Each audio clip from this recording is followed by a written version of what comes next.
Since Steve Kerr got aboard, came aboard with the Golden State Warriors, longtime assistant coach, the defensive wizard, of course. I don't know. I know he doesn't like when I say that, but he is, man. I value his opinion so much, man. 4-time champ, knows the game inside and out. Lucky enough to have him on the morning roast this morning on 95.7 The Game, live in Dallas, Texas, as the Warriors get ready to play the Dallas Mavericks to complete this Texas two-step in 6 games in a row. Ron, welcome. Good morning. Thanks for joining us today. 6 wins in a row. The defense has gotten better, and with the starting lineup, and I know a lot of people go crazy over the starting lineup. It's more about the totality of the game, and not just the starting lineup. But you guys found something here with TJD and Draymond Green. Let me ask you about Trayce Jackson-Davis. He scored a career-high 20, but defensively he's playing so well. What was your impressions of the young man when he first entered training camp, and did you believe that he could be an impactful player for this team by the end of the regular season? First off, those are a lot of words to start off, and I'm just trying to wake up over here. So, what is it, 10:35 in Dallas? And good morning to both of you. Yeah, Ron, real quick, Ron, how long is that flight from Houston to Dallas? Not too bad. We got to bed at 2 a.m. or so. Too much red wine? No, I didn't. I'm kidding. Damn, B. No, but Ron Adams loves his wine. No, he loves his peanut. My man's waking up. No, yeah, all right, he wakes it up. Ron, we just don't know about waking up at 10:35. We don't know about we wake up at 3:30, 4 in the morning every day. So I don't sleep. Yeah, we don't know what it's like to wake up with sun coming up. Well, let me give you some old man talk. When you get a little bit older, drinking wine late is not great for your system and sleeping. So.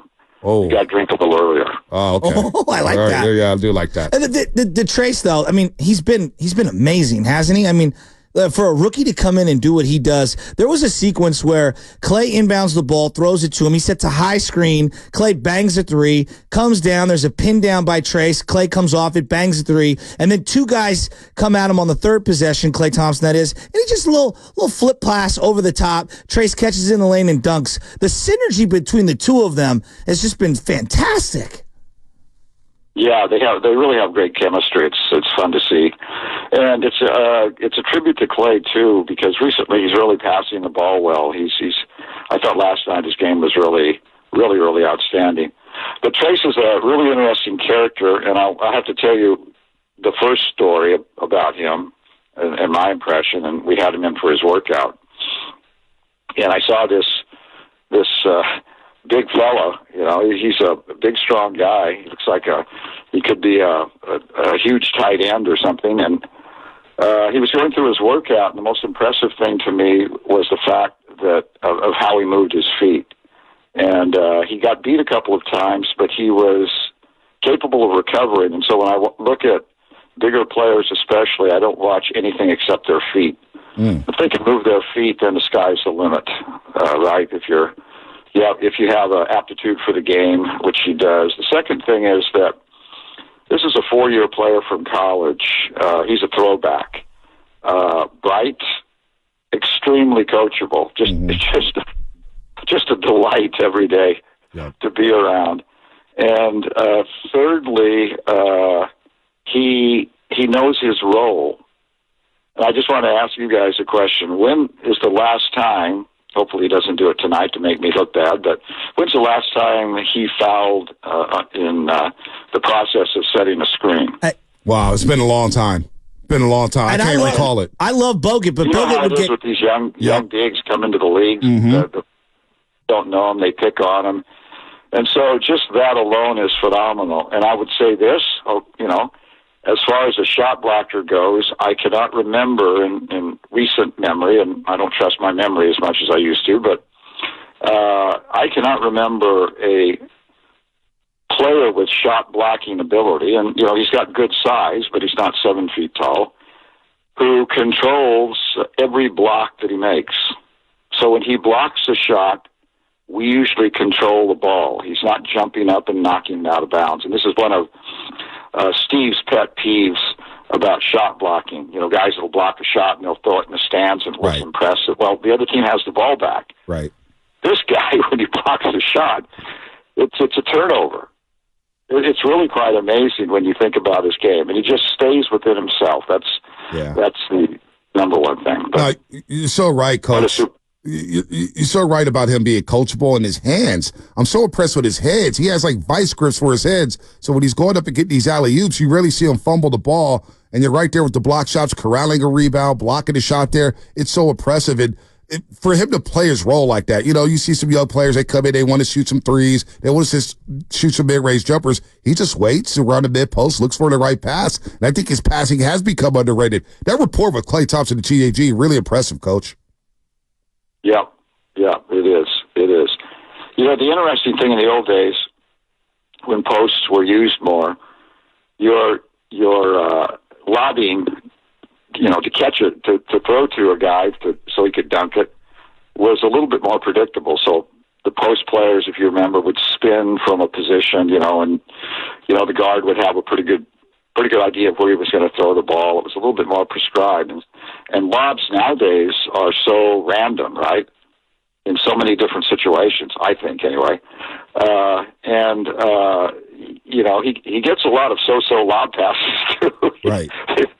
These passes he's getting are, on time, on target for him, but he manages them. So, again, pretty remarkable. Wonderful kid. Just a wonderful guy.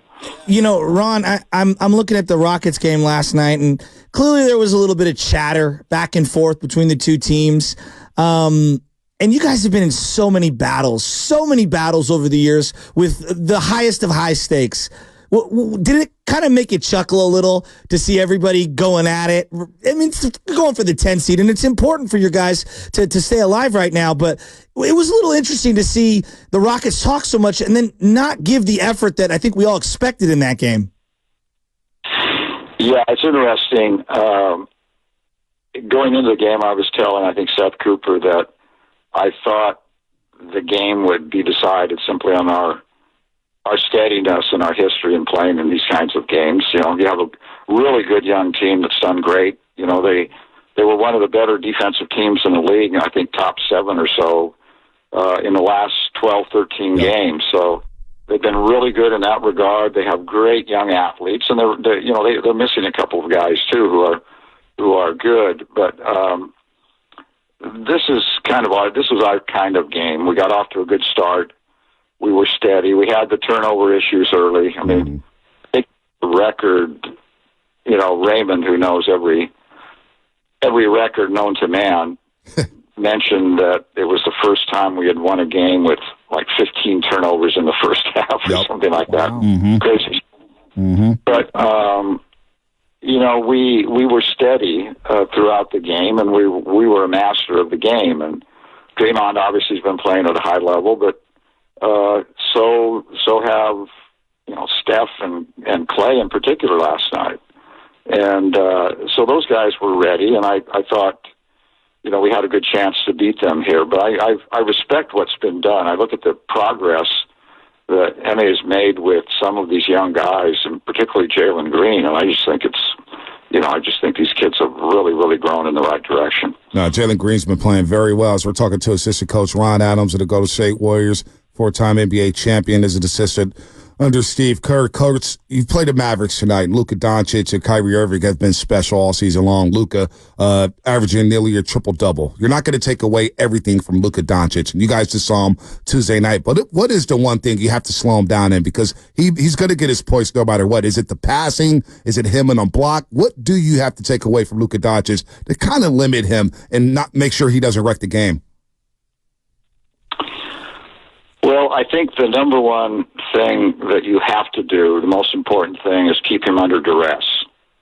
And I actually thought in our last game we did a pretty good job of defending him, and he still has a 30-point, nearly triple-double. Maybe he didn't have 10 assists. I forget, what he had in that regard. But you basically try to harass him. You have to understand with Luka, when he goes into a game, the number of shots he takes is whatever he decides to take. There's no restrictions on him. So there are offensive players in this modern game now. They go into a game and they just shoot at random. They do what they want to do offensively, and so that's it's a great sense of freedom from their standpoint, right? So it's keeping him under duress, and any great player is not defended by the person guarding him. It's great players are defended by your team in what you do.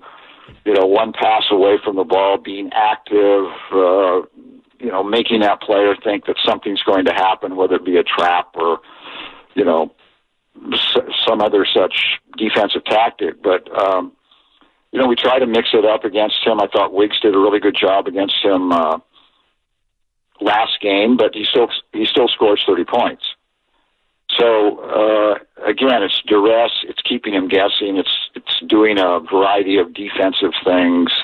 But taking away his thinking time a little bit and making him work, whether it be bringing the ball up the court or in the half court, making him work, keeping him under some duress. And, that's, I think, what we'll try to do again tonight. You've talked a lot about development, and I've listened to a lot of the younger players talk about their own development and how integral Chris Paul has been. How has he helped out the coaching staff with these young guys, being able to get them ready on a nightly basis and then put them in a position to succeed and give them that tutelage that I think it's hard sometimes to come from a coach, and it's easier to come from a legend like him? Well, I think you've described it well. I don't think I've ever been around anyone in my basketball history that loves to talk the game more than Chris. If you start a conversation with Chris, he will talk your ear off. He loves imparting the game to others, whether it be coaches, anyway. It's just really, really amazing. And, Chris has slowed down some, but he still plays at such a high level. And he's kind of like Federer in tennis. He just loves playing the game.